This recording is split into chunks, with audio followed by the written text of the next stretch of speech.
Hey guys, Metal Viking 82 here, back to show some more plunder that I've acquired over the last little while. Got a little stack of stuff to show you here. I'm going to try to show a little bit less in videos just because I want to kind of talk about these things a little bit more and then you take little notes on them as I listen to them so I don't just show it and be like, oh, I haven't heard this yet, but I'm definitely looking forward to it, blah, blah, blah. So I want to give you an idea of what you're in for when you listen to these albums. So I'm going to just jump right in with the latest one from Syphilic entitled The Medication. And this one I got as a freebie with a comatose order. One that I was definitely looking forward to checking out. Brutal death metal out of Detroit, Michigan. Been around since 2005. This is their 10th full-length album overall, put out by Ablated Records just last year. Like I said, I've been wanting to check this out because I see their albums and distros a lot. And you get some nice, bass that's thick and twangy right up in the mix. Lots of fast drum rolls, double bass and blast beats all over this thing. The guitar tone and some of the riffs really remind me of Dying Fetus. They're fast paced for the most part, but do settle into a mid-paced chuggy groove with some pinch harmonics now and then and some absolutely cool sounding solos, I gotta say. Vocally, you get these low bullfrogish style croaks and growls with the occasional regular low end growl thrown in at times. But my issue with this is that it's a bit long. These songs go on way past what they should for what they are. I mean, this thing is like over 50 minutes long, almost close to an hour, I think.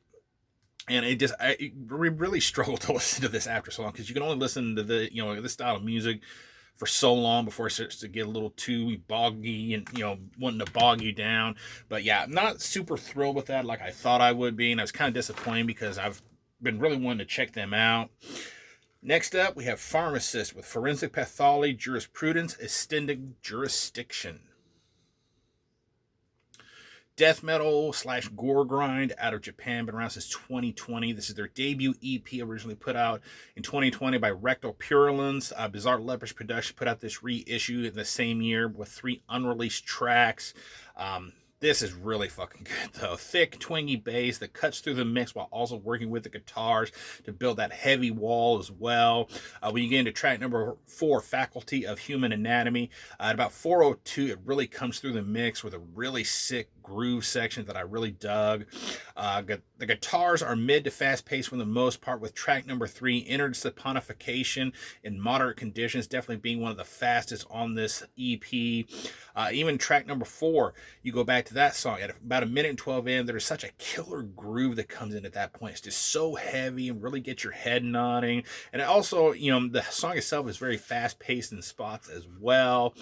The drums, despite being listed as a human, definitely have a production that makes it sound like it's actually a machine. So whether it's really a person or a machine, I really couldn't say.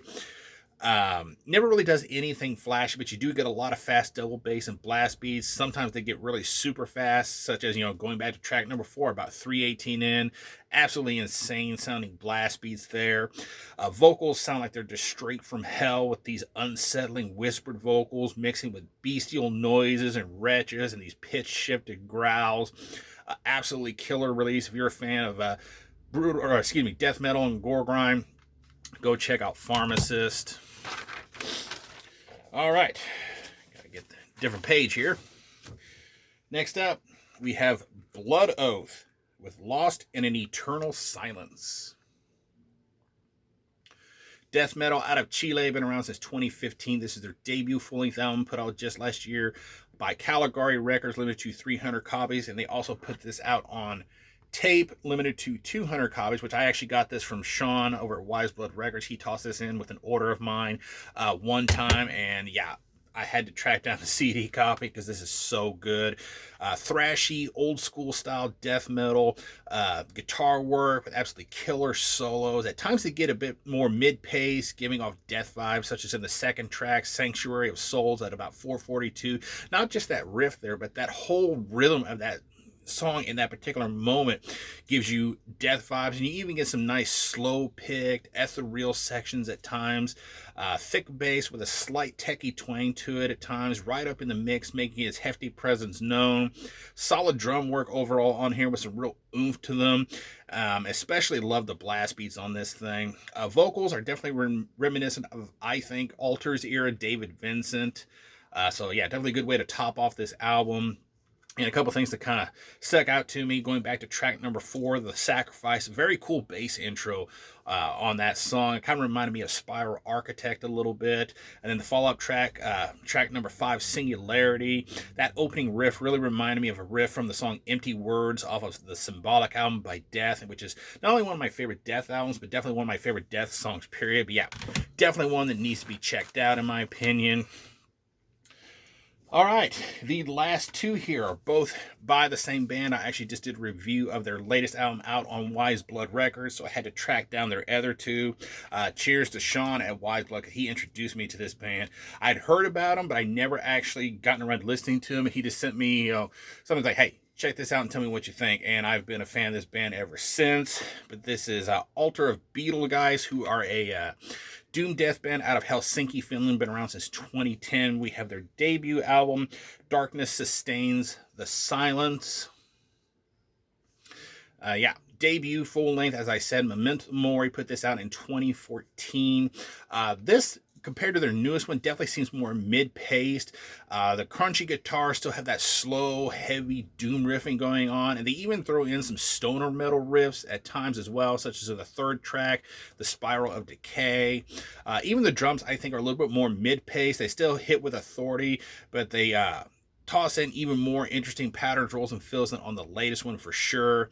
Matthias still handles the bass on here, which is thick and twangy, right up in the mix, just like on the newest one, as well as handling growls and spoken word. Though here we have their original second guitarist, Ollie, contributing clean vocals and even some throat singing. And even when you get into the second track, A World Without End, at about 5:16 into that song, you get these Gregorian sounding chants with this really cool bass riff going on underneath. I really love the sound of that. Then the follow-up track, track number 3, I love the bass intro, as not only does Matthias play this really cool riff, but you really get a good sense of the tone he got for this album. I've always loved his bass playing ever since I started listening to these albums.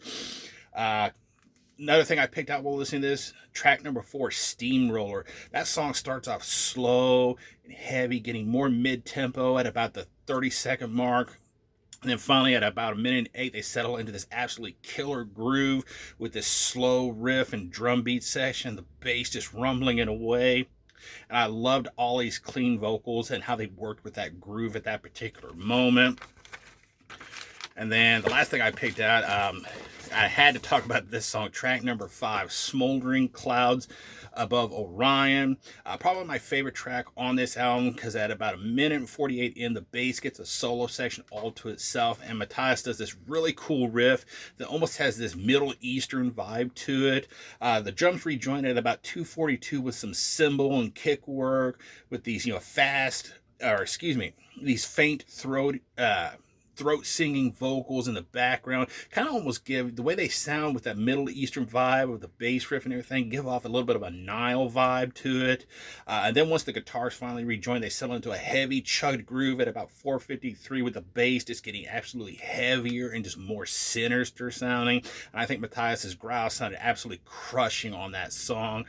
Go check this one out if you can find a copy, because I actually had to find mine on eBay. And then we have Among the Ruins, and this is their second full-length album put out by Transcending Obscurity back in 2017. The production on this one overall seems slightly cleaner, I think, than the debut. The guitars still have a nice crunch to them. The bass is still thick and twangy and has those heavier, more sinister moments, such as in the second track, Sledge of Stones. Sledge of Stones. I had to make sure I read that right. And yet another killer drum performance on this album with that authoritative hit to them.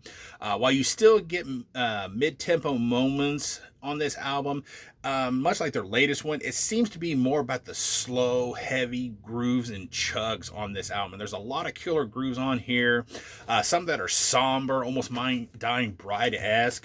This album definitely has, more of a doomy, somber atmosphere, with the solos being especially emotive at times. You get into track number 3, No Return. Very cool bass intro to that song with a nice drum beat. But what stands out is this riff that pops up that kind of sounds like a funeral dirge. That Dun, dun, dun, dun, dun, dun, dun, dun, dun, dun, dun. It's very faint. You know, if you're not paying attention, you wouldn't notice it. But I just happened to pick that up. I was like, that's a very cool effect, especially considering these guys are, you know, doom metal and everything. Yeah, very, very cool album. Definitely go check this band out. Pick up all their albums if you can, especially their latest one on Wise Blood Records. And yeah, that is going to do it. Thank you guys so much for watching and subscribing. And until next time, stay brutal.